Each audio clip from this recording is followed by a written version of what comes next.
நாங்கள் இன்றைய நாளிலே வழக்கத்துக்கு மாறாக நாங்கள் இன்றைய நாளில் நாங்கள் தேவ வசனத்தை நாங்கள் தியானிக்கப் போகின்றோம். இன்றைய நாளில் நான் யோசித்தேன், இன்றைய நாளுக்கு பொருத்தமான ஒரு வார்த்தையை நாங்கள் பகிர்ந்து கொள்ள வேண்டும் என்று சொல்லி, அதனால் இன்றைய நாளிலே யோபுவினுடைய புத்தகத்திலிருந்து நாங்கள் உங்களோடு தியானிக்கப் போகிறோம். முதலாவதாக நாங்கள் வாசிக்கப் போகின்றோம் யோபு புத்தகம் 1ஆம் அதிகாரம் 7ஆம் வசனத்திலிருந்து 15ஆம் வசனம் வரையும். யாராவது ஒரு வாசியுங்கள். யோபு 1ஆம் அதிகாரம் 7ஆம் வசனத்திலிருந்து 15ஆம் வசனம் வரையும். யோபு 1ஆம் அதிகாரம் 7ஆம் வசனத்திலிருந்து 15 வரை. ஆண்டவர் சாத்தானிடம், எங்கிருந்து வருகின்றாய் என்று கேட்டார். சாத்தான் ஆண்டவரிடம், உலகை சுற்றி உலாவி வருகின்றேன் என்றார். ஆண்டவர் சாத்தானிடம், என் ஊழியன் யோபுவை பார்த்தாயா? அவனை போல் மாசற்றவனும் நேர்மையானவனும் கடவுளுக்கு அஞ்சி தீமையானதை விலக்கி நடப்பவனும் மண்ணுலகில் ஒருவனும் இல்லை என்றார். மறுமொழியாக சாத்தான் ஆண்டவரிடம், ஒன்றும் இல்லாமலா யோபு கடவுளுக்கு அஞ்சி நடக்கின்றான்? அவனையும் அவன் வீட்டாரையும் அவனுக்குரிய அனைத்தையும் நீர் சூழ்ந்து காக்கவில்லையா? அவன் ஹைவேலிகளுக்கு ஆசி வழங்கவில்லையா? அவன் மந்தைகளின் நாட்டில் பெருக செய்யவில்லையா? ஆனால் உமது கையை நீட்டும், அவனுக்குரியவற்றின் மீது கை வையும், அப்போது அவன் உன் முகத்திற்கு உண்மை பணிப்பான் என்றார். ஆண்டவர் சாத்தானிடம், இதோ அவனுக்குரியவை எல்லாம் உன் கையிலே, அவன் மீது மட்டும் கை வைக்காதே என்றார். சாத்தானும் ஆண்டவர் முன்னிலையில் என்று புறப்பட்டான். ஒரு நாள் யோபின் புதல்வரும் புதல்வியரும் தம் மூத்த சகோதரன் வீட்டில் உண்டு திராட்சை ரசம் குடித்துக் கொண்டிருந்தனர். அப்பொழுது தூதன் ஒருவன் யோபிடம் வந்து, எருதுகள் உழுந்து கொண்டிருந்தன, கழுதைகளும் அவற்றிற்கு அருகில் மேய்ந்து கொண்டிருந்தன. அப்பொழுது செபாயர் பாய்ந்து அவற்றை கைப்பற்றினர், ஊழியரை வாழ்முனையில் வீழ்த்தினர். நான் ஒருவன் மட்டுமே தப்பி உம்மிடம் சொல்ல வந்தேன் என்றான். சரி, இந்த இடத்துல நாங்கள் வாசிக்க இருப்பாங்க. இது யோபுவை பற்றி நாங்கள் வாசிக்கிறோம். எத்தனை பேருக்கு யோபுவை பற்றி தெரியும்? யோபுவை பற்றி தெரியும். இப்போ இந்த இடத்துல வந்து யோபுவை பற்றி கர்த்தர் சொல்லுறாரு. 8ஆவது வசனத்தில் என்ன சொல்றாரு? யோபுவை பற்றி கர்த்தர் சாத்தானை நோக்கி, என் தாசனாகிய யோபின் மேல் கவனம் வைத்தாயோ? அதுக்கப்புறம் சொல்ற, உத்தமனும் சன்மார்க்கனும் தேவனுக்கு பயந்து பொல்லாப்புக்கு விலகுமாகிய அவனை போல பூமியில் ஒருவனும் இல்லை என்றார். யோபுவை பற்றி ஆண்டவர் சொல்றாரு. ஆண்டவர் வந்து யோபுவை பற்றி சாட்சி பகிர்ந்து கொள்றார். எப்படியாப்பட்டவராம் யோபு? உத்தமமானவனும் சன்மார்க்கமானவனும் தேவனுக்கு பயந்த மனுஷனாகவும் பொல்லாப்புக்கு விலகுகிறதான ஒரு மனுஷன். தேவனுக்கு பயந்தவன், சன்மார்க்கமானவன், உத்தமமானவன், மற்றது வந்து பொல்லாப்புக்கு விலகி ஒழுகிறதான ஒரு மனுஷன் தான் யோபு. கொஞ்சம் நாங்கள் யோசிச்சு பார்ப்போம், எங்களுடைய வாழ்க்கையில நாங்கள் இப்படி இருக்கிறோம். சரியா? இந்த யோபுனுடைய வாழ்க்கையில இருந்ததான இந்த தேவன் யோபுவை பற்றி தானே சொன்னதான இந்த குணாதிசயங்கள்ல எத்தனை குணாதிசயங்கள் எங்களுக்குள்ள இருக்கு?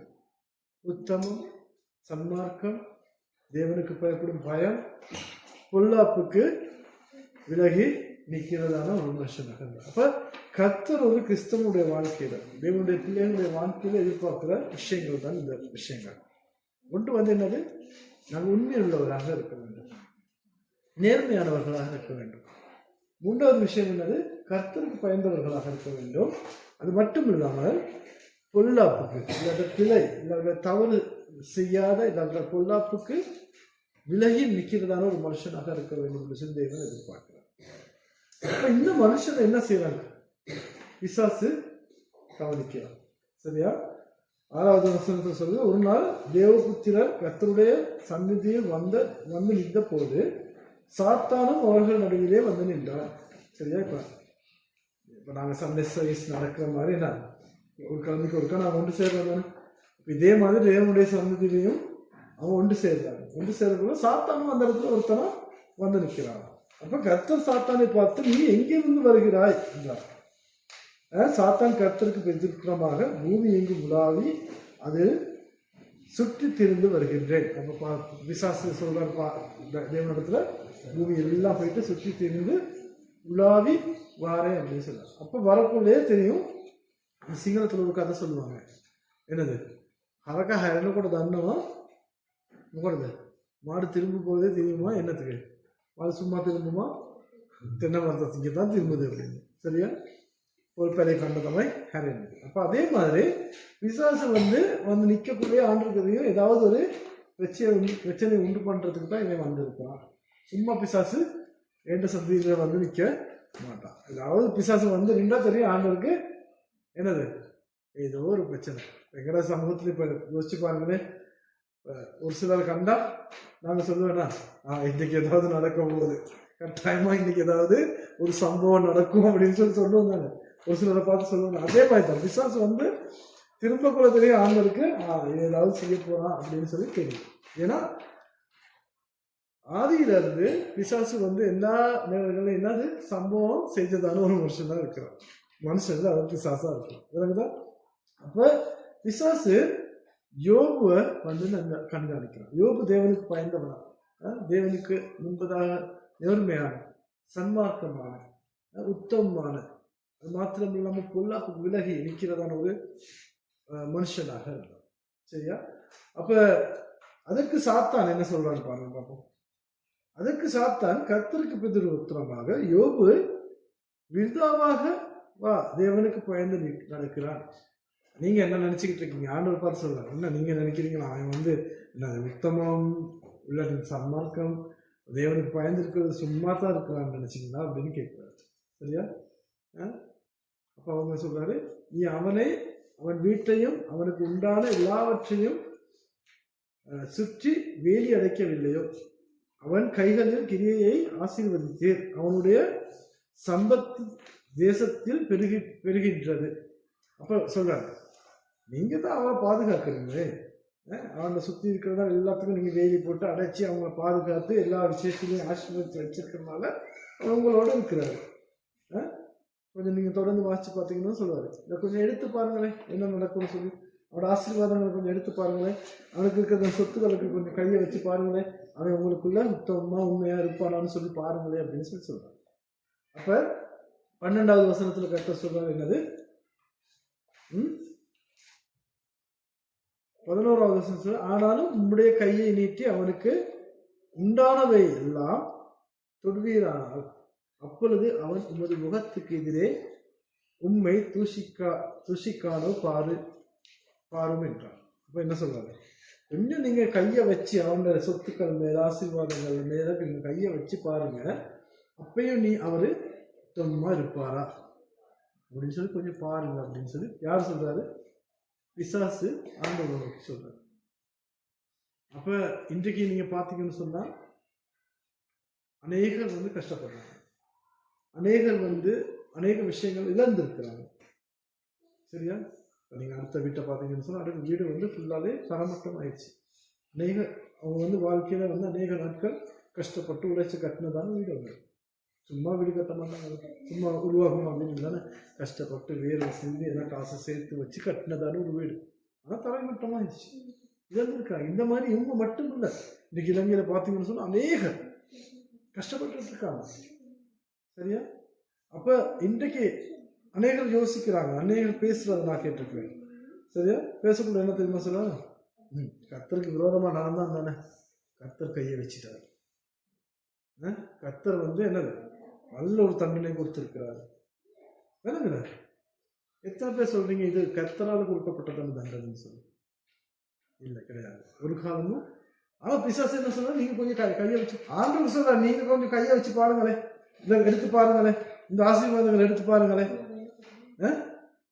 பிசாசு சொல்றாங்க ஆண்டவர். ஆனா ஆண்டவர் என்ன சொல்றாரு? கர்த்தர் சாத்தானை நோக்கி, இதோ அவனுக்கு உண்டாவன எல்லாம் உன் கையில் இருக்கிறது, நான் ஒன்றும் செய்ய போறது கிடையாது. சரியா? பிசாசு சொல்றாரு, அவனுக்கு உண்டான எல்லாமே உன் கையில இருக்குது, உனக்கு முன்பதாக இருக்குது, அவன் மேல் மாத்திரம் உன் கையை நீட்டாதே என்றார். அப்ப அவனுக்கு தேவையான அவன் என்னது அவனுக்கு இருக்கிற எல்லா ஆசீர்வாதங்களும் உனக்கு முன்பதாக இருக்குது, நீ உனக்கு வேணுங்கிறத செய், ஆனா அவன் மேல் மட்டும் நீ கையை வைக்க கூடாது. வழங்குதான் பிசாசு சொல்றாரு. பிசாச ஆண்டவரா சோதிக்கிறாரு? இல்ல, பிசாசானவன் தான் வந்து இவங்க சோதிக்கிறார். ஒரு காலமும் ஆண்டவர் எங்களை சோதிக்க மாட்டாரு. எங்களை சோதிக்கிறது யாரு? பிசாசானவன் தான் சோதிக்கிறார். பிசாசு சோதிப்பான். ஆனா ஆண்டவர் எங்க மேல ரொம்ப நம்பிக்கை. இப்ப யோபு மேல ஆண்டவர் ரொம்ப நம்பிக்கை வச்சிருக்கிறாரு. ஏன்? அவன் என்ன நடந்தாலும் அவன் என்னை விட்டு போக மாட்டான்.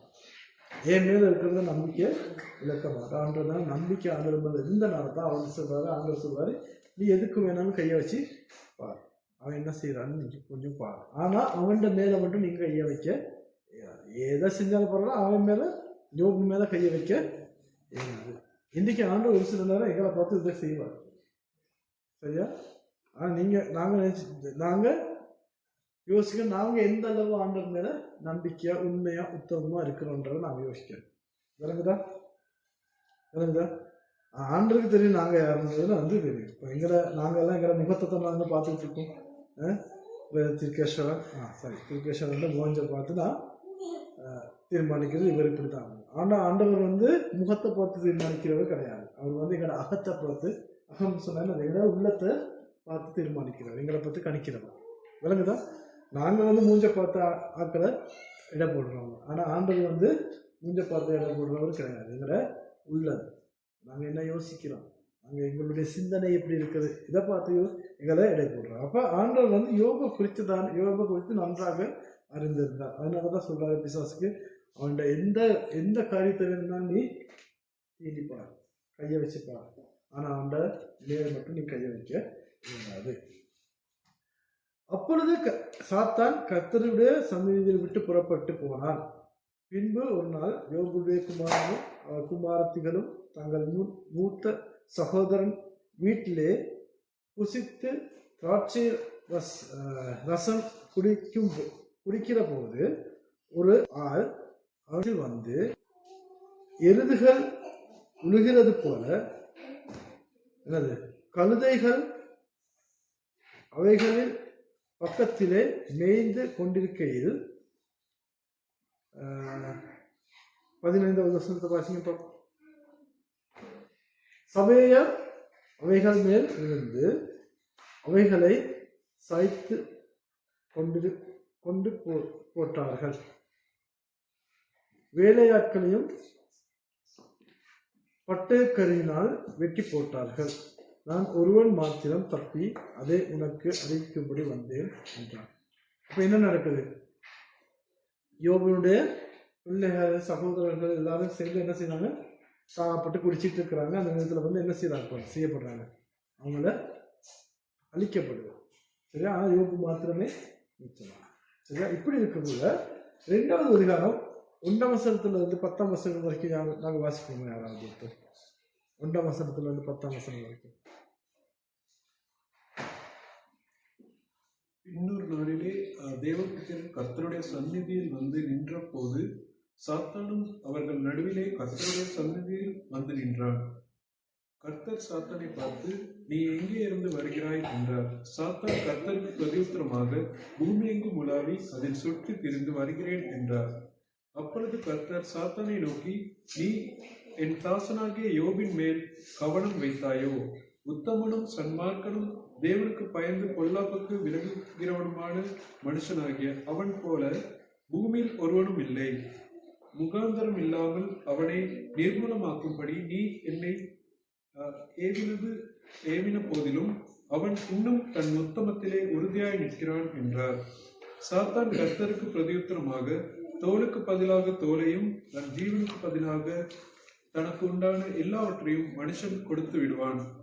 ஆனாலும் நீர் உம்முடைய கையை நீட்டி அவன் எலும்பையும் அவன் மாம்சத்தையும் தொடுவீரானால் அப்பொழுது அவன் உமது முகத்தை எதிரே உம்மை தூஷிக்கானோ பாரும் என்றார். அப்பொழுது கர்த்தர் சாத்தானை நோக்கி, இதோ அவன் என் கையில் இருக்கிறான், ஆகிலும் அவன் பிராணனை மாத்திரம் தப்ப விடு என்றார். அப்பொழுது சாத்தான் கர்த்தருடைய சந்நிதியை விட்டு புறப்பட்டு யோபின் உள்ளங்கால் தொடங்கி அவன் உச்சம் தலை மட்டும் கொடிய பருக்களால் அவனை வாதித்தான். அவன் ஒரு ஓட்டை எடுத்து தன்னை சுற்றி கொண்டு சாம்பலில் உட்கார்ந்தான். அப்பொழுது அவன் மனைவி அவனை பார்த்து, நீர் இன்னும் உம்முடைய உத்தமத்தில் உறுதியாய் நிற்கிறீரோ? தேவனை தூஷித்து ஜீவனை விடும் என்றாள். அதற்கு அவன், நீர் நீ பைத்தியக்காரி, பேசுகிறது போல பேசுகிறாய். தேவன் கையிலே நன்மையை பெற்ற நாம் தீமையும் பெற வேண்டாமோ என்றார். இவைகள் எல்லாவற்றிலும் யோபு தன் உதடுகளினால் பாவம் செய்யவில்லை. சரி, இப்ப பாருங்க, நீங்க 1ஆம் வசனத்துல நாங்க 15ஆம் வசனம் வரைக்கும் வாசிக்கிறோம். அதுக்கு அங்கிட்டு நீங்க வாசிச்சு பாருங்களேன். என்ன நடக்குது? யோபுக்கு இருக்கிறது எல்லாமே இல்லாம போகும். தன்னோட பிள்ளைகள், தனக்கு ஆஸ்திகள், தனக்கு ஆடு மாடுகள் எல்லாமே இல்லாம போகும். சரியா? அதை மட்டும் மிச்சம் பண்ணுறோம் ஆண்டு மனைவி. அப்ப நீங்க 2ஆம் அதிகாரத்தை வாசிச்சு பார்த்தீங்கன்னு சொன்னா பிசாசு மறுபடியும் ஆண்டோட சமூகத்துல வந்து நிக்கிறாங்க. அப்ப 2வது அதிகாரத்துல மறுபடியும் பாருங்க, பிசாசு வந்து ஆண்டவனுக்கு முன்பதாக வந்து நிற்கிறது. இப்ப வந்து இந்த நேரத்துல வந்து இந்த 2வது சந்தர்ப்பம் வரக்குள்ள யோபுக்கு இருந்ததான எல்லாமே இல்லாம போயிருந்துச்சு. விளங்குதா? இந்த ஆஸ்திகள், குட்டி, ஆடு மாடுகள் எல்லாமே இல்லாம தனிமரமா நின்றதான ஒரு மனுஷன். அப்போ வந்து பிசாசு சொல்றா பாருங்க, ஆண்டவர் அப்பயே என்ன சொல்றாரு? யோபு உண்மையும் உத்தமமானவன் சொல்லி சாட்சி கொண்டு போயிடுறாரு. ஏன்னா அது வரைக்கும் எல்லாமே இல்லாம போன பொழுதும் யோபு ஆண்டவரை தூசித்தானா? இல்லை. ஆண்டவரை பத்தி எந்த விதமான குறைவான வார்த்தையும் பேசவில்லை. விளங்குதா? அப்ப 2வது அதிகாரத்துல மறுபடியும் வந்து பிசாசு ஆண்டவருக்கு முன்பதாக நிற்கிறார். அப்பயும் ஆண்டவர் சொல்றாரு, யோபு உண்மையும் உத்தமமானவன், சன்மார்க்கமானவன், அவன் வந்து தேவனுக்கு பயந்த மனுஷன் சொல்லி இன்னமும் சாட்சி பண்ணிக்கிறார்.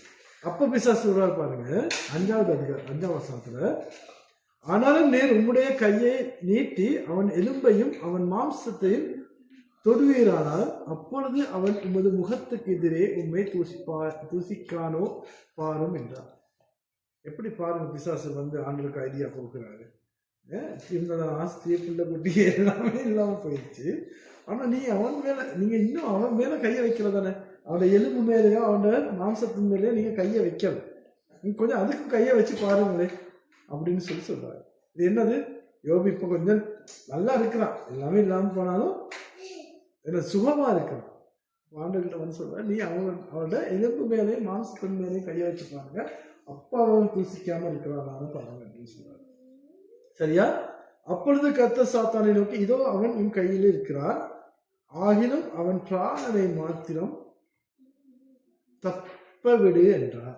சரி, நீ அப்படி வரணும், இப்படி செய்வோம். இவன் யோபு உங்க முன்னுக்கு இருக்கிறான், யோபுக்கு எதோ வேணும்னு ஆசையா, ஆனா அவனோட ஜீவனுக்கு மட்டும் நீ ஒரு பாதிப்பு ஏற்படுத்தக்கூடாது. அவனோட ஜீவனுக்கு மட்டும் அவன் பாதிப்பு ஏற்படுத்தக்கூடாது. அப்ப என்ன நடக்குது? 8வது வசனத்துல 7வது வசனம் வாசிங்க. அப்பொழுது சாத்தான் கர்த்தருடைய சந்ததியை விட்டு புறப்பட்டு யோபின் உள்ளங்கால் தொடங்கி அவன் உச்சந்தலை மட்டும் கொடிய பருக்குகளால் அவனை வாதித்தான். யாரு வாதித்தது? கர்த்தர் வாதித்தாரா? இல்ல, கர்த்தர் வாதிக்கிறார். பிசாசு என்ன செய்யறான்? போயிட்டு உள்ளங்காலில் இருந்து உச்சந்தலை வரைக்கும் என்னது? பருக்குகள்னு சொன்னா என்னது? புண்கள், இல்லாவிட்ட தாத குஷ்ட அப்படின்னு சொல்லுவாங்க, பொறி, அந்த மாதிரி அந்த பருக்குகளால பிசாசு வாதித்தான். சரியா? அவன் ஒரு ஓட்டை எடுத்து தன்னை சுரண்டி கொண்டு சாம்பலில் உட்கார்ந்தான். 9வது வசனத்துல என்ன நடக்குன்னு பாருங்க. அந்த மனைவி மட்டும்தான் இப்ப அவனோட இருக்கிறார். மனைவி என்ன சொல்றார்? அப்பொழுது மனைவி அவனை பார்த்து, நீர் இன்னும் நம்முடைய உத்தமத்தில் உறுதியாய் நிற்கிறீரோ, தேவனை தூசித்து ஜீவனை விடும் என்றார். என்ன சொல்ற? மனைவி வந்து இவ்வளோ பாடுபட்ட போதும் நீ என்ன செய்யற? ஆண்டவரை இன்னும் தூசிக்கல. நீ இது இப்படி இருக்கிறத விட அவனும் அவன் கிட்ட போகல, நாறுது, சலம் வடியுது மேல, புண்கள். அவன் சிரட்டை எடுத்துக்கிட்டு ஒரு இடத்துல சொல்லும்போது சிரட்டை எடுத்து இப்படி சொருகிறான், சிரட்டையை வச்சு சொருகிறான் மேல. அந்த அளவுக்கு யோபுக்கு பிரச்சனை, நோய். அப்போ வந்து மனைவி என்ன சொல்ல? நீ இப்படி இருக்கிறத விட இன்னும் அந்த ஆண்டவரை தூசிட்டு செத்து போ அப்படின்னு சொல்றாரு. விளங்குதா? மனைவி வந்து சொல்ற. அப்ப யோபு என்ன சொல்றாருன்னு பாருங்க. 10ஆம் வசனம். யாராவது வாசிங்க. 10ஆம் வசனம். ஆனால் அவர் அவரிடம், நீர் அறிவற்ற பெண் போல் பேசுகின்றாய். நன்மையை கடவுளிடமிருந்து பெற்ற நாம் ஏன் தீமையை பெறக்கூடாது என்றார். இவை அனைத்தும் யோபு தம் வாயால் பாவம் செய்யவில்லை. ஆமென். அப்ப யோபு என்ன சொல்றாரு? அதற்கு அவன், நீ பைத்தியக்காரி பேசுகிறது போல பேசுகிறாய். தேவன் கையில் நன்மையை பெற்ற நாம் தீமையையும் பெற வேண்டாமோ என்றார். பாருங்க எப்படி யோபு எந்த அளவு மெச்சுவரா இருக்காரு. எப்படி சொல்றாரு? ஆண்டவர்கிட்ட இருந்து தான் எங்களுக்கு நன்மை வருது. அப்ப அவர்கிட்ட இருந்து தீமை வருதுன்னா அதுக்கும் நாங்க தயாரா இருக்கணும். நன்மை பெற்றனாலும் நீ தீமை வரும்பொழுது அதுக்கும் நாங்க ஏற்றுக்கொள்ள தயாரா இருக்கணும். ஆனா இத தீமையை கொடுத்தது ஆண்டவரா? இல்ல, பிசாசு தான் வந்து சோதிக்கிறான். இயேசு கிறிஸ்துவையே வந்து சோதிக்கிறான் பிசாசுன்னு. 40 நாள் உபவாசம் இருந்து போகும்பொழுது இயேசுவையே வந்து சோதிக்கும். அப்ப இயேசுவையே சோதித்த பிசாசு எங்களை சோதிக்காம இருப்பானா? ஆண்டவர் சோதிக்கிறாரோ இல்லையோ பிசாசு வந்து சோதிச்சுக்கிட்டு தான் இருப்பான். இவன் உண்மையா இருக்கிறானா இல்லை இவன் நடிச்சுக்கிட்டு இருக்கிறானா, ஆண்டுக்குள்ள உண்மையா இருக்கிறேன் அப்படின்னு சொல்லி. என்ன எங்களை ஒரு சில சண்டே ஸ்கூல் பிள்ளைகள் இருக்கிறாங்க, நான் பார்த்துருக்குறேன். அவங்க வந்து எங்களோட சண்டே ஸ்கூல் பிள்ளைகள் வந்து கிறிஸ்மஸ் ப்ரோக்ராமுக்கு வந்து 35-40 பிள்ளைகள் இருப்பாங்க. ஏன்? அன்றைக்கு எல்லாத்துக்கும் கிஃப்ட் கொடுப்பாங்க தானே, சரியா? அந்த கிஃப்ட் வாங்குறதுக்காக 35-40 பிள்ளைகள் வருவாங்க. ஆனால் வளமையாக ஞாயிற்றுக்கிழமை எத்தனை பேர் வருவாங்க? இந்த இருக்கிற பிள்ளைகள் கொஞ்சம் பேர் தான் வருவாங்க. எத்தனை பேர் இருக்கிறாங்க? ஒரு 8-10 பேர் வருவாங்க. ஒவ்வொரு ஞாயிற்றுக்கிழமையும் 10-12 பிள்ளைகள் தான் வருவாங்க. ஆனால் ஒரு ப்ரோக்ராம் இல்லாட்டி கிஃப்ட் கொடுக்குற சம்பவமாக இருந்தால் என்ன எப்படி இருக்கும்? எப்படி விஷயம் இருக்கும்? இன்னைக்கு ஒரு சிலரை வந்து நான் கூட்டிகிட்டு வந்தேன். ஏன்னா அப்போ பிசாசு சோதிப்பான். நாங்கள் வந்து உண்மையாக இருக்கிறோமான்றது வந்து பிசாசு சோதிப்போம். ஏன்னா அவன் விருப்பம், அவன்கிட்ட கட்சியில் நிறைய பேர் சேர்த்து கொள்றதுக்கு அவன் விருப்பம். பிசாசு பக்கம் செய்யறதுக்குள்ள அவனுக்கு சந்தோஷம். அப்போ சின்ன ஒரு சோதனை போட்டோம்னு சொன்னால் நாங்கள் என்ன செய்வோம்? மனுஷ இயல்பு அது. நாங்கள் கர்த்தரை தூசிச்சிருவோம். இவ்வளோ நாங்கள் ஆண்டவருக்காக செய்யணும். ஆண்டவர் எங்களுக்கு என்ன செய்வார்? ஆண்டவர் ஏன் எங்களையே சோதிக்கிறார்? கேட்குறோமா இல்லையா? ஆண்டவர் என்ன மங்களம் கேட்கணும் தானே? நான் ஒவ்வொரு ஞாயிற்றுக்கிழமையும் சர்ச்சுக்கு போறேன். என் கால் வருத்தம் இருக்குள்ள கால் வருத்தத்தோடய நான் சர்ச்சுக்கு போறேன். இவ்வளவு நான் ஆண்டவருக்காக செய்யக்குள்ள ஆண்டவர் ஏன் என்னையே சோதிக்கிறான்னு கேட்போமா? கேட்க மாட்டோமா?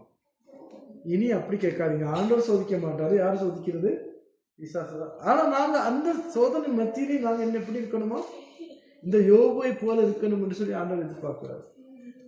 கொஞ்சம் யோசிச்சு பாருங்க. இந்த யோபுக்கு கொடுத்த அளவு, யோபுக்கு வந்த அளவு சோதனை எங்களுக்கு வந்திருக்குதா? துன்பங்கள் துயரங்கள் எங்களுக்கு வந்திருக்குதா? இல்ல. இது வரைக்கும் நானா என் வாழ்க்கையில அப்படியான சோதனை பார்த்ததே கிடையாது. இது வரைக்கும் ஆண்டவர் என்று. ஆனா எதிர்காலத்துல என்ன நடக்கும்னு தெரியாது. இன்னைக்கு நாங்க நல்லா இருக்கிறோம். நாளைக்கு வந்து ஆண்டவர் எங்கட வாழ்க்கையில, ஆண்டவர் இல்ல பிசாசு எங்கட வாழ்க்கையில என்னென்ன செய்வான்னு தெரியாது, சரியா? ஆனா அந்த நேரத்திலையும் நாங்க இப்ப எப்படி இருக்கிறோமோ ஆண்டவருக்குள்ள அப்படி இருப்போமான்றது வந்து எங்களுக்கு நிச்சயம் இருக்குதா இல்லையா? அந்த நிச்சயம் எங்களுக்குள்ள இருக்கணும். அந்த நாங்க என்ன செய்யப்படுறோம்? ஆண்டவருக்குள்ள நாங்க உறுதியா இருக்கணும். ஆண்டவருக்குள்ள நாங்க உறுதியா இருக்கணும்னு சொன்னா ஆண்டவருக்கும் எங்களுக்கும் வேண்டியது இருக்கிறதான தொடர்பு எப்படி இருக்கணும்? நல்ல ஒரு தொடர்பு இருக்கணும், சரியா? என்னை கொண்டாலும் ஆண்டவர் விட்டு விலக மாட்டேன்றதான அந்த. ஏன்னா எதிர்காலத்துல வெளிப்படுத்துற புத்தகத்தை வாசிச்சு பாருங்க. சபையை எடுத்துக்கொள்ளப்பட போகுது. சபையை எடுத்துக்கொள்ளப்பட போகும் பொழுது தேவனுக்குள்ள உண்மையா உத்தமமா இருந்ததான மக்கள் என்ன செய்யப்படுவாங்களா? எடுத்துக்கொள்ளப்படுவாங்க. ஆண்டவருக்குள்ள முன்னுக்கு வந்து பேய் காற்றாக்கள் இருக்காங்க தானே, பொய்க்கு வந்து மூஞ்ச காட்டிட்டு போறதுக்கு நான் ஆண்டவருக்குள்ள இருக்கிறேன்னு காட்டிக்கிட்டு இருக்கிறாங்க. அவங்கெல்லாம் இங்க நின்றுவாங்க. அவங்களுக்கு அப்புறம் என்ன நடக்கும்? ஒரு என்னது உபத்திரவ காலம் வரப்போகுது. அந்த உபத்திரவ காலத்துல என்ன செய்யணுமா? உபத்திரவ காலத்துல ஆண்டவருக்கு ரத்த சாட்சியா மறிக்கிறவங்களை தான் அதுக்கப்புறம் பரலோக ராஜ்யம் சேர்க்கப்படும். விளங்குதா? அப்ப அதனால நாங்க என்ன செய்யப்படணும்? நாங்க தேவனுடைய வருகையின் போது எடுத்துக்கொள்ளப்படும் பிள்ளைகளா மாறணும்னு சொன்னா நாங்க ஆண்டவருக்குள்ள உண்மையா இருக்கணும். அவரோடு இருக்கிறதான தொடர்பு. இல்லை பிரதர் வாராரு, ஃபாதர் வாராரு, அவங்க ஏதாவது யோசிச்சிருவாங்களோ இல்லை அவங்க ஏதாவது சொல்லிடுவாங்களோ அதுக்காக நாங்கள் சபைக்கு வரக்கூடாது. விளங்குதா? நாங்கள் உண்மையாக ஆண்டவரை தேடி சபைக்கு வரணும். ஏன் நாங்கள் சபைக்கு வரோம்? இந்த ஞாயிற்றுக்கிழமை கொஞ்சம் யோசிச்சு பாருங்க, இன்னைக்கு எத்தனை பேர் நாங்கள் இங்கே இருக்கிறோம்? அதே முந்தானேத்து பிரதர் ஆண்டன் வீட்டுக்கு எத்தனை பேர் வந்தாங்க? நீங்க வரல, எனக்கு தெரியும் நீங்க வரல. சரியா? முந்தானேத்து வந்து சண்டை போட்டு போயிருக்கிறாங்க. அதுதான் சண்டை போட்டு போயிருக்கிறாங்க முந்தானேத்து வந்து ஒரு சிலர். அந்த ஜனங்கள்லாம் இன்னைக்கு இங்க இருக்கிறாங்க. நான் கொஞ்சம் யோசிச்சு பாருங்க.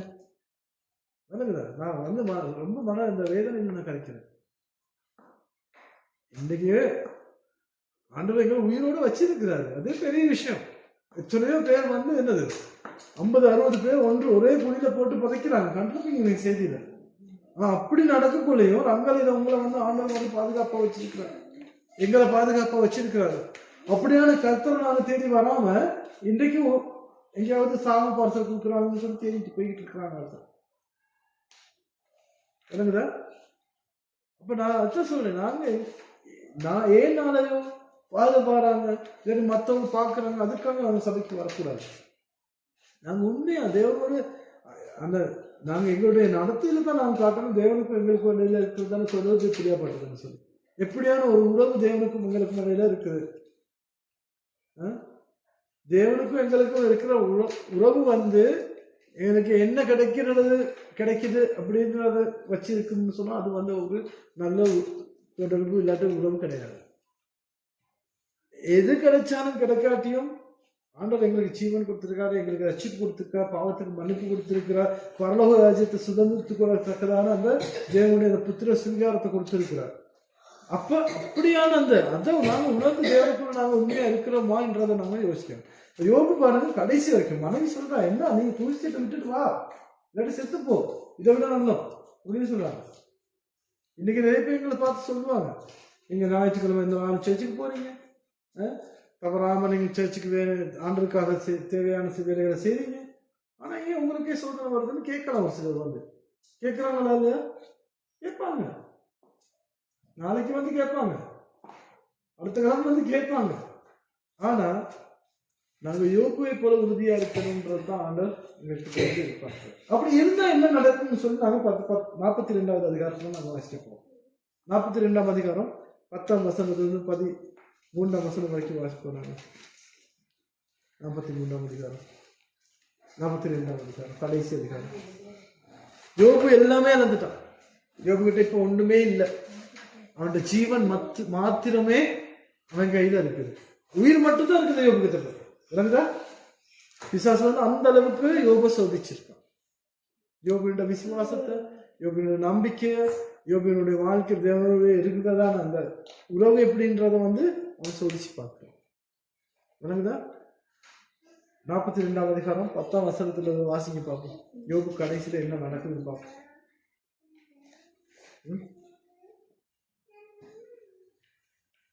10ஆம் வசனத்துல இருந்து 13ஆம் வசனம் வரைக்கும். யோபு தன் சிநேகிதருக்காக வேண்டுதல் செய்த போது கர்த்தர் அவன் சிறையிருப்பை மாற்றினார். யோபுக்கு முன் இருந்த எல்லாவற்றையும் பார்க்கிலும் இரட்டம் தன்னையாய் கர்த்தர் அவனுக்கு தந்தருளினார். அப்பொழுது அவனுடைய எல்லா சகோதரிகளும் முன் அவனுக்கு அறிமுகமான அனைவரும் அவரிடத்தில் வந்து சேர்ந்து அவன் வீட்டிலே அவனோடே போஜனம் பண்ணி கர்த்தர் அவன் மேல் வரப்பண்ணின சகல தீங்கின் நிமித்தம் அவனுக்காக அங்கலாய்த்து அவனுக்கு ஆறுதல் சொல்லி அவரவர் ஒவ்வொரு தங்க காசையும் அவரவர் ஒவ்வொரு பொன் ஆபரணத்தையும் அவனுக்கு கொடுத்தார்கள். கர்த்தர் யோபின் முன்னிலைமையை பார்க்கிலும் அவன் பின்னிலைமையை ஆசீர்வதித்தார். 14,000 ஆடுகளும் 6,000 ஒட்டகங்களையும் 1000 ஏர்களையும் 1000 கழுதைகளையும் அவனுக்கு உண்டாயின. 7 குமாரரும் 3 குமாரத்திகளும் அவனுக்கு பிறந்தார்கள். சரி, இப்ப என்ன நடக்குது? 10ஆம் அதிகாரத்தில் சொல்லப்படுது என்னது? யோபுக்கு முன் இருந்த எல்லாவற்றை பார்க்கிலும் இரண்டத்தனையாக கர்த்தர் அவனுக்கு தந்தருளினார். விளங்குதா? பாருங்க, கடைசி வரைக்கும் நிலை நிற்கிறவனே என்ன செய்யப்படுவானா? ரட்சிக்கப்படுவான். கடைசி வரை நிலை நிற்கிறவன் எவனோ அவனே ரட்சிக்கப்படுவான். பாருங்க, யோபு கடைசி வரைக்கும் ஆண்டுக்குள்ள ஆண்டு நிலையில இருந்ததான நம்பிக்கை இலக்கல்ல. ஆண்டவர் மேல இருந்ததான விசுவாசத்தை இலக்கல. ஆண்டவர் மீது வைத்திருந்ததான அன்பை அவன் இலக்கல. கடைசி வரைக்கும் உறுதியா இருந்தான். அவனுக்கு ஜீவன் மட்டுமே மிகுதியா இருந்துச்சு, மற்ற எல்லாமே எடுத்துக்கொள்ளப்பட்டது. அவன் வந்து அலங்கோலமான ஒரு மனுஷனா இருந்தான் கடைசி நேரத்தில். என்ன பருக்கள் வந்து புண்ணு வந்து சலம் பிடிச்சி சலம் வலிகிறதான ஒரு என்னது அலங்கோலமான ஒரு மனுஷனா இருந்தான். ஆனா கடைசி வரைக்கும் ஆண்டவரோடு இருந்ததான அந்த ஆண்டவர் மீது இருந்ததான அன்பை அவன் அன்பை விட்டு பிரியாது. சரியா? அதனால ஆண்டவர் என்ன செய்ய போறார்? அதனால ஆண்டவர் என்ன செய்யறாரா? இருந்த எல்லாவற்றை பார்க்கிறோம் இரட்டத்தனமாய் கர்த்தர் அவனுக்கு தந்தள்ளினார். சரியா? 12வது வசனம் பாருங்க. யாக்கோப் கர்த்தர் யோபின் முன்னிலைமையை பார்க்கிறோம் அவன் பின்னிலைமையை ஆசீர்வதித்தார். நீங்க தொடர்ந்து வாசிச்சு பார்த்தீங்கன்னு சொன்னா, அந்த மனைவி விட்டுட்டு போயிட்டானா? மனைவி விட்டுட்டு போயிட்டா. அதுக்கப்புறம் இன்னொரு புது மனைவி ஆண்டு கொடுக்குறாரு. எவ்வளவு பெரிய ஆசீர்வாதம் பாருங்க. புது மனைவியை கொடுக்குறாரு, புது பிள்ளைகளை கொடுக்குறாரு, இந்த ஆஸ்திகளை கொடுக்குறாரு. 16,000 ஆடுகள், 6,000 ஒட்டகங்கள், 1000 ஏர்களும் 1000 கழுதைகளும் அவனுக்கு உண்டாயின.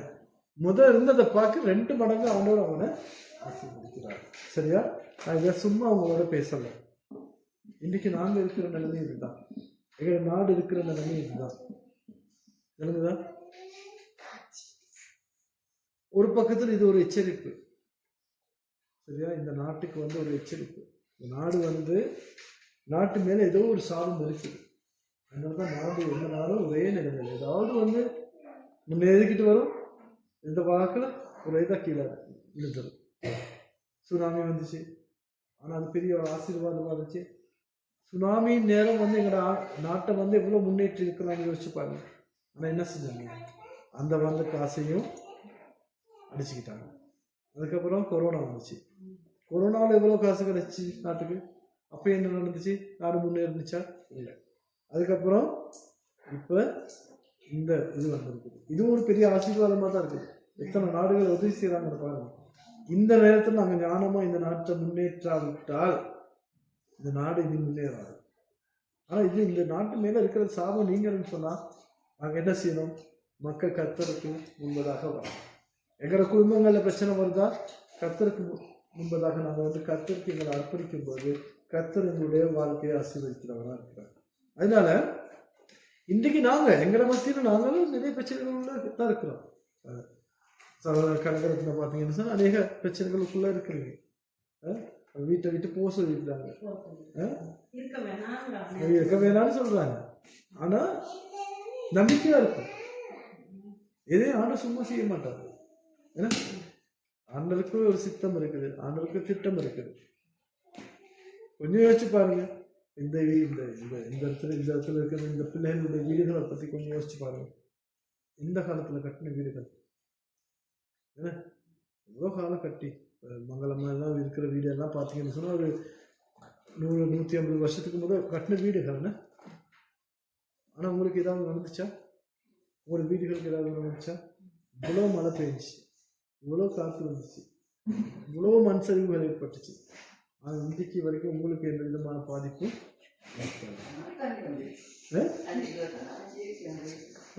ஆனா ஆண்டவர் வந்து உங்களை என்னது ஆசீர்வதிச்சிருக்கிறார்.